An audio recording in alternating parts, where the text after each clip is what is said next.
building an indie business in the center of venture capital.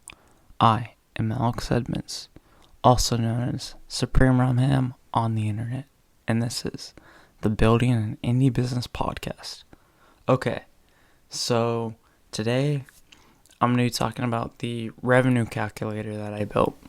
I'm going to be talking about how I built it, the search terms around it, who's searching for it, why I chose this as a lead magnet for revenue research, what I still need to add to it, the problems that I might run into, and that's about it.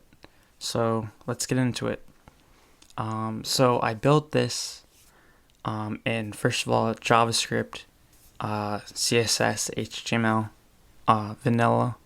So that was pretty cool. I used a YouTube video, and then I added my own stuff to it as well. So yeah, pretty simple. So I'm using this as a lead magnet for revenue research. I wanted to use this as a lead magnet so that I get traffic from search, and just like an idea I have in my head is that I can have multiple lead magnets, not just one. So I can have one for search and then one for people that are viewing my articles. And I can test them out. So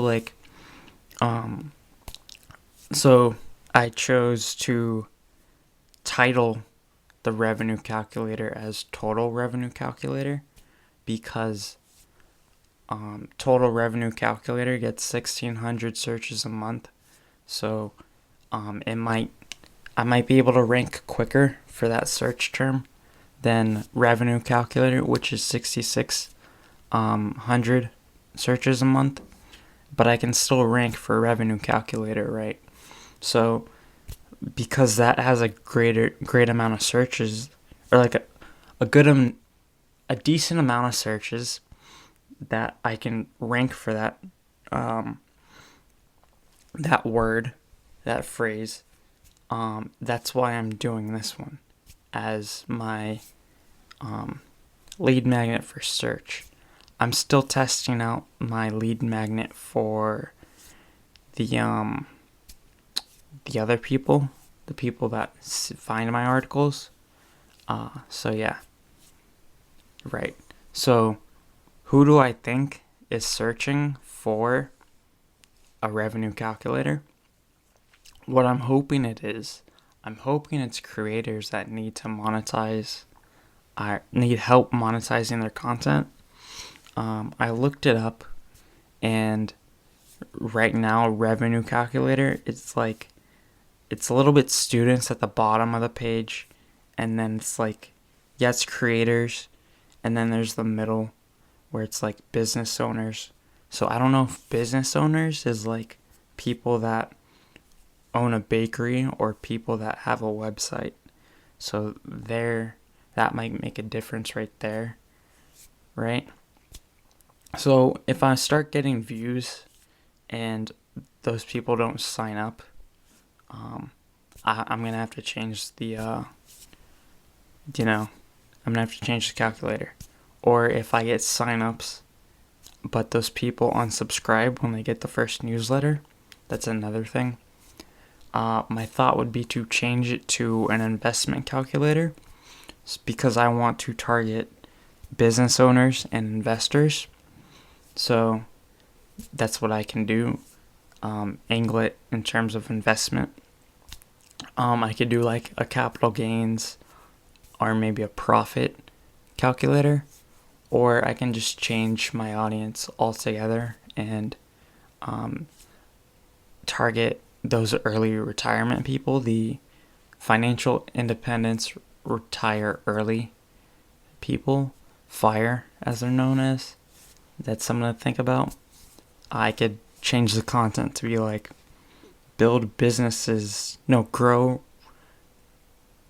build revenue to retire early.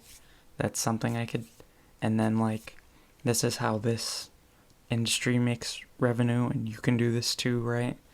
Okay, so that's one thought.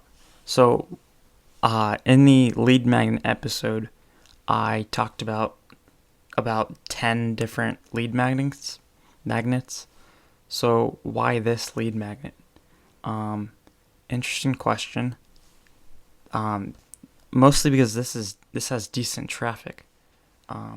Altogether, it's 8,000 searches a month, almost, right?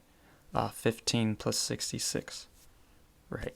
So that will lead me to get some decent traffic until I can find another source that has, 8,000 searches a month, not combined, right? Because 8,000 searches a month is a little too high for me with my new website. So, yeah. And right now I can't think of a written lead magnet that I can use like I did for Open Podcast. So that's another thing. This was pretty simple to do in JavaScript. It only took me like an hour. And I was able to add my own idea. So instead of just calculating how many customers you have and the amount you're charging, I split it. I split it into B2B customers and B2C customers instead of just having customers all together. I'm still going to add a little bit more, and I'll talk about that later. So another idea I had was to use a community as a lead magnet, but I need members to provide value to the subscribers. So I need to first fill it with friends, and then I need to moderate the community and create conversation in there, like I did with Open Podcast. So that can't be a lead magnet right away. I need to build it up first. Another thing that I like about the calculator is it's very automated.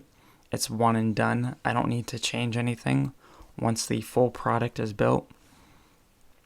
Unlike a community that needs to be seeded or PDFs that need to be created for each one. And then I talked about a checklist. And a checklist is a bit random. I don't know if it'll provide value to someone, but I know a calculator will because that's what someone is searching for. No one's searching for a revenue checklist. They might. I didn't really check. Then I also had the idea for a podcast, or the first lead magnet that I had was a checklist, was a podcast, and I'm not sure if the podcast will provide value to a newsletter audience because they might not listen to podcasts because they're readers.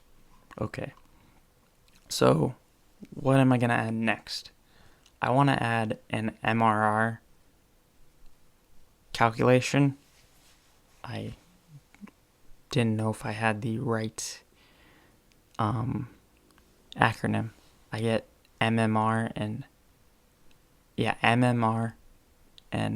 MRR mixed up. That's why I paused after I said MRR.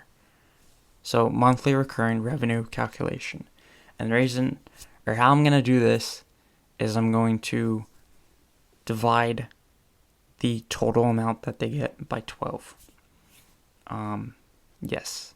And then I want to add the B2B and the B2C calculation together. And the way I do this is add the two functions together that I have for B2B and B2C, right? So yeah. Okay. The problems that I'm going to have with this revenue calculator. Okay.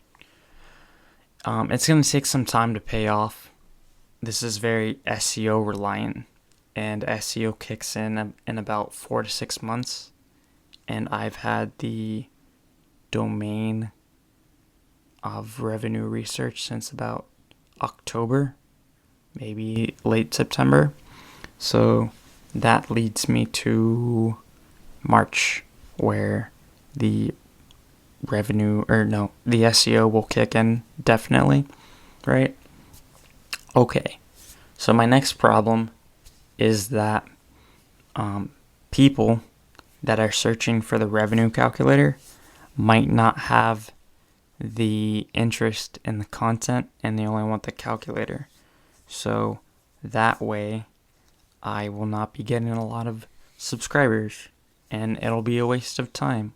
Well, not a, I won't, it won't, the ROI will not be as great as I thought it was. It won't be a waste of time, right? Okay. And then 6,000 searches might be too many. I might have difficulty ranking on the first page, which defeats the whole purpose of having the revenue calculator, right? Because if no one can search for it, then I won't be getting subscribers, right? And then I think it's too specific. So what I mean by that is those people that search for the revenue calculator are not looking for something ambiguous. And that goes back to it.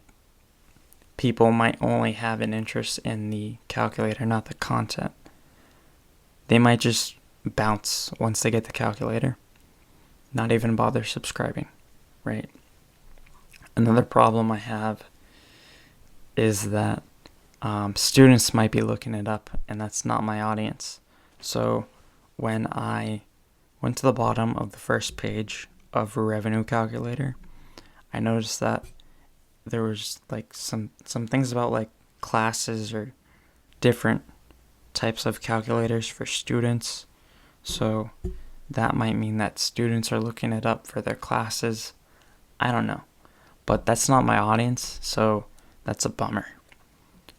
Finally, the last thing I'm going to say is that my last problem is I need to target investors too, because that's the other audience I want to target for the content.